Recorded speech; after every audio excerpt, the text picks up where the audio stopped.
स्थगित होगी। तो बड़ी खबर इस बीच आ रही है कि यात्रा को बीच में ही छोड़कर राहुल गांधी दिल्ली के लिए रवाना हो गए। प्रदर्शन कर रहे किसानों से मुलाकात करेंगे। आपको बता दें कि आज बलरामपुर में यात्रा प्रवेश करने वाली थी। बिल्कुल, और ये यात्रा प्रवेश करने वाली थी और ललित, साफ तौर पर राहुल गांधी को कहीं ना कहीं ये समझ में अच्छे से आ गया था कि इस न्याय यात्रा से ज्यादा जरूरत है जो किसान इकट्ठे हुए हैं, क्योंकि ये मुद्दा कहीं ना कहीं किसानों से जुड़ा हुआ था और लोकसभा चुनाव भी नजदीक है। ऐसे में राहुल गांधी ने अपनी न्याय यात्रा को फिलहाल विराम दे दिया है और वो सीधे दिल्ली पहुंच रहे हैं। तो ये बड़ी खबर, आज बलरामपुर में प्रवेश करने वाली थी न्याय यात्रा, लेकिन अब न्याय यात्रा जो है वो स्थगित कर दी गई है। जी, इस पर ज्यादा जानकारी के लिए हम सीधे रुक रहे हैं। हमारे साथ टिकेश वर्मा हमारे साथ हमारे सहयोगी जुड़ गए हैं। टिकेश, क्या कुछ कहा जाएगा, क्योंकि उम्मीदें तो उन कार्यकर्ताओं को थी जहां पर राहुल गांधी जाने वाले थे, वो तो स्वागत की तैयारी कर रहे होंगे, लेकिन अचानक से स्थगित हो गई। जी देखिए, निश्चित तौर पर राहुल गांधी आज बड़ा ऐलान करके उनके जो भारत जोड़ो यात्रा है वो समापन हो गए, लेकिन निश्चित तौर पर जिस तरीके से एमएसपी को लेकर गारंटी राहुल गांधी ने दिया है उसको लेकर लगातार अब तंज कसते हुए बीजेपी नजर आ रहा है। साथ सुशांत शुक्ला जी उनसे बातचीत करेंगे। विधायक निश्चित तौर पर बड़ी घोषणा छत्तीसगढ़ से किया। छत्तीसगढ़ में यात्रा में पहुंचे थे राहुल गांधी, आज उनका यात्रा स्थगित हो गया। कार्यकर्ता भी निराश हो रहे होंगे। किस तरह देखते बड़ी घोषणा की है, एमएसपी की गारंटी देकर गए।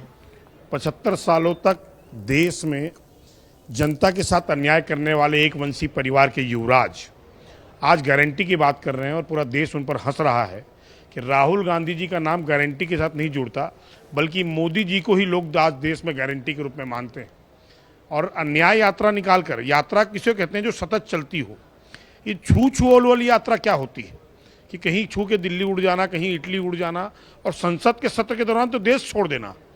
ऐसे लोगों की बातों पर जनता गारंटी नहीं मानती, ये उन लोगों पर हंसती है जो गारंटी के नाम पे छलावा है। कितना असर पड़ेगा? लोकसभा चुनाव है और यात्रा स्थगित हुआ है। आने वाले समय में लोकसभा चुनाव है, 5 ऐसे लोकसभा है जिसको छूते हुए यात्रा गुजर रही है। कितना प्रभाव पड़ेगा इस जो एमएसपी की कानून ला करके उचित मूल्य को लेकर गारंटी देने की बात कही? सिर्फ एमएसपी के साथ नहीं, स्वामीनाथन कमेटी की रिपोर्ट को लागू करके दिवा स्वप्न दिखाकर ये पुनः देश की जनता को दिग्भ्रमित करना चाहते हैं। छत्तीसगढ़, राजस्थान, मध्य प्रदेश में ये इनका काट की हांडी उतर चुकी है।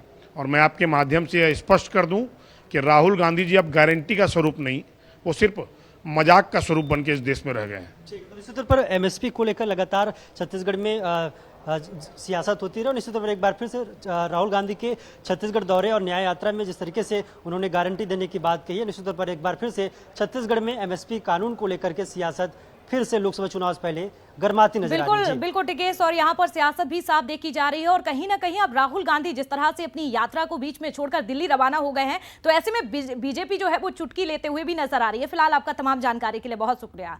तो